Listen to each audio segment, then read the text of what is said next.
Hey, I'm Tomshark, and recently I played a game under the title of Iconoclasts. It's a run-and-gun puzzle platformer that has charm around every turn and is definitely worth one playthrough. It's a Metroidvania at heart, and is incredibly gripping with its characters and story. One thing that went through my mind as I played this game, however, was that it was similar to a lot of other games. More specifically, this game reminded me a lot of Cave Story. They're both run-and-gun platformers, they both have interesting stories, and they're both awesome. But then I went even further than that, and I began questioning which game was better overall. Welcome to my comparison of Iconoclasts and Cave Story. Similarly to my other comparisons, I'll be scoring these games under 3 categories: story, gameplay, and atmosphere. Whichever game fulfills the most categories will be the victor. Now, without further exposition, let's begin.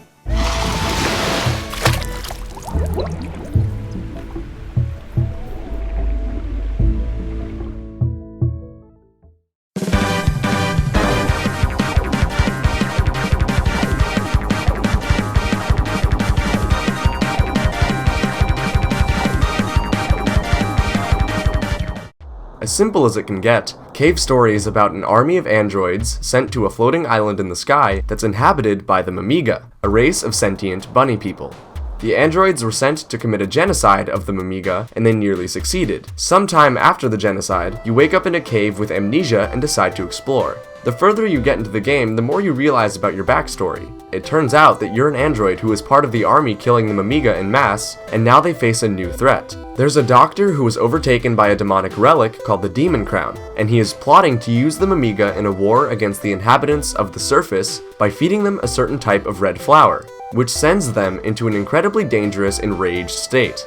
You take this problem into your own hands, and your goal is to keep up with the doctor's plans, track him down, defeat him, and save the Mamiga. Here's where the spoiler talk begins, so you can jump to the timestamp on screen if you want to skip the spoilers for this game. 3, 2, 1.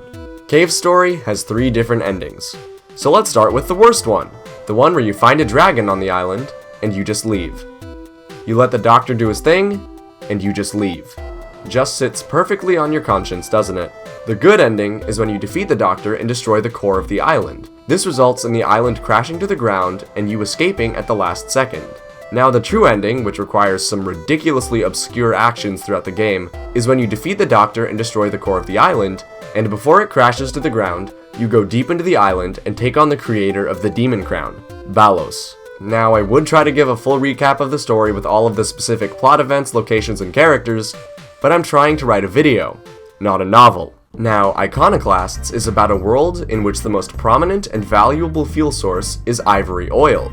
The oil is a part of everything in the world, but the removal of ivory from anything results in it turning to dust. Due to that and the fact that not everyone has the ability to harvest ivory from anything, harvesting raw ivory oil was the safest way to go. It became so widely used that it began to become rare, and only those with power could obtain it legally. Enter Robin, a mechanic from a place called Settlement 17 who merely wishes to help her friends and family by fixing and maintaining their household machinery, thus making their lives easier. However, a theocratic organization called the One Concern is attempting to take control of every ivory oil source in the world. Meanwhile, attempting to wipe out every local mechanic in suburban settlements to replace them with certified mechanics that they can control, thus establishing a monopoly over all of the industries that involve ivory oil. They worship a woman called Mother, and above her is a being in space known as the Great Starworm, who is referred to as he by everyone in the game and treated as a god. Being that Robin is a mechanic, she eventually gets caught by the One Concern and is locked up in the prison of her settlement. Within that prison, she meets her soon-to-be companion, Mina, who is a pirate who was also captured by the One Concern. Together, they escape the prison and embark on an adventure to take down the One Concern, free the civilians of the world from their wrath, and loosen their grasp on the rare and valuable ivory oil. Yet again, spoiler talk begins in a couple seconds, so if you don't want the ending to this game spoiled, then go to the timestamp on screen to skip ahead. 3, 2, 1. I thought there were going to be multiple endings to Iconoclasts, but I was wrong. There's only one ending, and it is very, very strange. It isn't strange in the beginning, but it definitely is at the very end. At the ending of the game, you kill Mother and steal a One Concern rocket to go to the moon to confront the Great Starworm about the shortage of ivory back on the planet. The rocket's original purpose was to get the most important people off of the planet and to the moon, where there is plentiful amounts of ivory oil. Nonetheless, when you get to the moon, you meet up with the Starworm, he tries to kill you, and you eventually make it back to your home planet via an escape pod. However, before that happened, the Starworm came to the planet and dug himself deep into the ground. Then, once everyone realized the audience with the Great Starworm was a failure, everyone sees this as a bad omen and braces for imminent doom. However, before the world ends, you go down into the depths of the planet, confront the Great Starworm, reinvigorate the planet with ivory, and save the planet and its inhabitants. Sounds pretty normal, right? Yeah, the worm isn't a worm. It's a robot. A robot piloted by a bird. The first time I saw this, I was so confused it wasn't even funny. Then you defeat the bird, well, defeat is an understatement. The worm combusts, releases ivory back into the earth, spawns new life, and the world is finally freed. Although both of these games have very gripping stories, I have to give the story category to Iconoclasts. Cave Story has an intriguing story that relies on exploration and discovery for its storytelling. Hell, I mean, it's got the word story in the title for crying out loud. And Iconoclasts, while it does give you some info to go off of, somewhat relies on the same thing. However, Iconoclasts relies on discovery and investigation alongside really interesting and deep characters that partake in meaningful interactions and battle against their inner conflicts, showing genuine character progression. You really get to see the characters you play the game with grow and change across this journey. In Cave Story, there is little to no character progression at all. Most of the characters just stick with one trait throughout the whole game. For example, it could be hot-headedness or quiet stoicness. And while it's easy to care for the characters in Cave Story, it's hard not to care for the ones in Iconoclasts. And although Cave Story's writing is superior, I can't justify not handing the story category to Iconoclasts.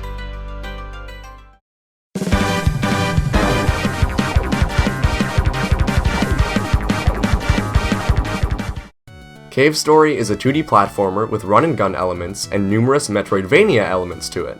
You travel around an interconnected environment, killing baddies and interacting with NPCs to further the story. Some backtracking is involved, but it's never terribly irritating. Control-wise, you can move around, jump, shoot, and examine things. That's all you've got. However, the simplicity of the controls lets you become more immersed in the world early on, because you can learn them very easily and quickly, and just forget about remembering what button does what. Alongside the progression of the story, you also receive new guns, upgrades to your old guns, and new items such as a jetpack. There is also a level up system associated with all of your weapons. The more of these golden triangles you get, the more your weapon level increases. Each weapon has 3 levels, the first resulting in the weakest damage, the second resulting in added effects and higher damage, and the third level resulting in the highest damage with the most added effects. Your guns range from a simple handgun to a fireball launcher, and even a sword with AoE effects when at level 3. Although the majority of the game relies on your own personal preference when it comes to guns, there are some weapons that are better for dealing with certain enemies and bosses than others. The enemies in this game can get repetitive and are somewhat uninteresting. However, this isn't bad because the game is so short that you'll be spending limited time in certain areas anyway, so you won't get annoyed at them too quickly.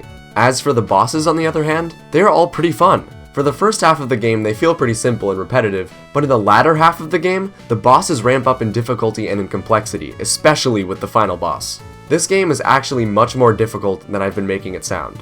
Well, it's not Hollow Knight difficult, to name another Metroidvania, but it's definitely challenging. Tying gameplay back into story a little bit, engaging in different interactions or avoiding specific ones results in different endings. For example, if you get the Booster 0.8, which is your jetpack, at the first opportunity you get, you cannot get the true ending. You need to skip over that interaction, and you need to get the Booster 2.0 later on in the game.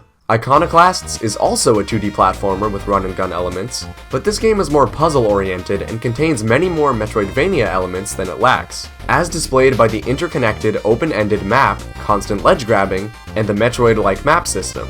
However, this game has a lot more puzzles and grants you new items and upgrades to solve those puzzles. In terms of how you control Robin, you can move her around, examine things, jump, ground pound, shoot things, charge up your shots, pick up and throw things, and you have a wrench that you can swing and eventually charge up with electricity to power certain machines. Of course, similar to Cave Story, the further you move through the game, the more abilities and items you get to make yourself stronger and more ready to face new challenges. Different from Cave Story, a lot of the new stuff you get can be used in combat, but also has a very prominent puzzle component. Puzzles range from timing door movements to access different parts of a level, shooting bombs under blast platforms to launch yourself to higher positions, and this one's my favorite by the way, charging up a gun ability that lets you trade places with a nearby object. I did not nearly comprehend the extent in which this ability would be creatively used throughout the game. While your gun and wrench are upgraded throughout the game, Robin herself can gain new abilities as well. You can manage things called tweaks, aka your character upgrades, at save points. You construct tweaks by finding materials in chests out in the world. This adds another level of exploration to this game that it wouldn't have otherwise. Because of this, alongside progressing the story, you have the incentive of finding materials that can be crafted into tweaks. However, I'm fairly certain there are only 7 tweak types in the game, and you can only construct duplicates of those. There's a heart one that grants you a free hit, there's one that increases how long the electric charge of your wrench lasts for, and there's one that allows you to hold your breath longer in gas and underwater. As for the enemies, they don't vary too much, but it doesn't bog down the combat or gameplay at all. Most of the time they only take a few hits and you can blaze through them pretty quickly, but some take a little finessing. If there's one thing I love about this game, it's the bosses. Holy crap, all of the bosses are so cool. While some are a little lackluster, they're all exhilarating to fight. Even the early game ones are cool. One game mechanic that was very interesting was the ability to switch between Robin and other main characters to achieve certain goals, like flipping different switches on different sides of a wall in order to expose a boss's weak point. However, this mechanic is only utilized in boss fights, and I feel it could have been fleshed out more in different parts of the game. Cave Story nails its simplicity and really keeps the player engaged in a lot of ways, and Iconoclasts works very well with its complexity and also keeps the player engaged. Overall, Iconoclasts wins over the gameplay department. The interconnected world it has is awesome to explore. There are so many incentives driving you forward, and whatever backtracking you have to do is either brief or involves a change in the area you already explored, adding different things to do. Every ability you get is utilized and stays utilized throughout the whole game. The combat is fun and the bosses are all very unique, and a lot of puzzles in this game will actually get your gears turning, making you actually have to think to solve them. And yes, Cave Story does the majority of this too. Iconoclasts utilizes its complexity well, without bogging down the overall experience. It feels like Cave Story if Cave Story was more complex.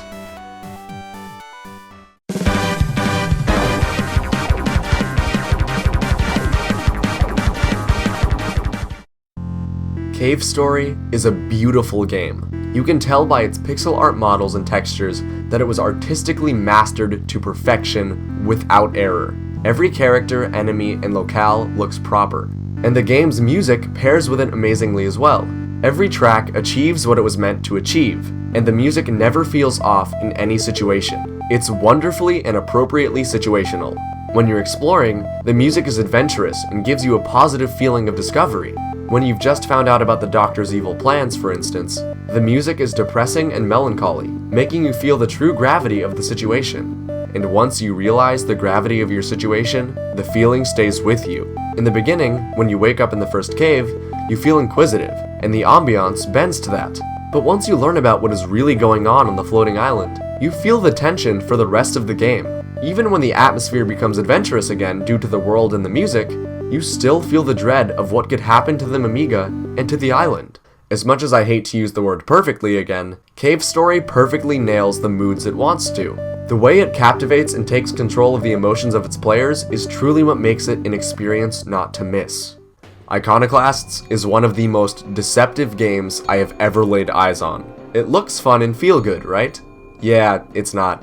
Far from it, actually. Let me put it this way. Iconoclasts is one of the most dark games I've played in a long time. It starts you off making you feel all cheery, and over the span of a couple hours, the story takes so many dark turns.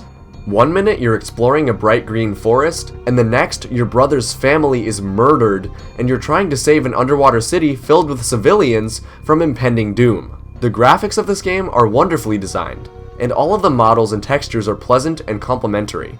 And, surprisingly, the contrast between the colorful and vibrant visuals and the dark and depressing story works very well. The soundtrack is pretty nice too. One of the biggest things when it comes to games for me is the soundtrack. That's one of the reasons I love Spyro, Dark Souls, Zelda, Monster Hunter. All of these games have amazing soundtracks. And while Iconoclast's soundtrack was very well put together and fitting for each area and encounter, I barely remember any of the tracks.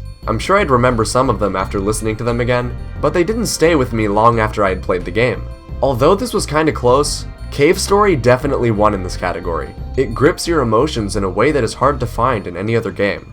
And while Iconoclasts is gripping in its own regard, I feel like Cave Story was more powerful and had a much longer lasting impression on me, especially in the music department. Every now and then I find myself with the Cave Story soundtrack stuck in my head, and that's probably the biggest reason why Iconoclasts didn't win in this category. Cave Story had a soundtrack that had a lot of variety and was very memorable, but a lot of the tracks in Iconoclasts either felt a little repetitive or just weren't too powerful. Luckily, it doesn't make the experience lesser. It definitely fits the game well. It just didn't have as huge of an impact on me as Cave Story did. In conclusion, Iconoclasts and Cave Story are both incredibly similar and are both incredibly well-built games.